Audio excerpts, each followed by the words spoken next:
বদনজর যার লাগবে তার হিংসা হওয়া জরুরি নয়।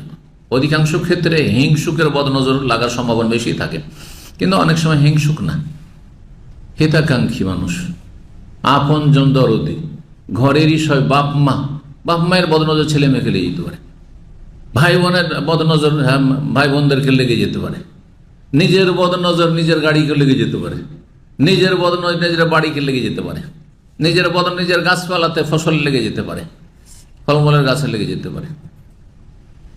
কখনো ইচ্ছাকৃত আক্রোশের সাথে দেখা যায় সেটা শত্রু করে, বন্ধু করে না। আর কখনো অনিচ্ছাকৃত কিছু মানুষ আছে তাদের চোখই খারাপ, মানে চোখেই তার কি রয়েছে, কুদৃষ্টি রয়েছে, যে তার চোখ পড়লে বদনজর লেগে যাবে, ও নিজেকে সামলাইতে পারে না, তার ক্ষমতা নেই, সেটা প্রাকৃতিক।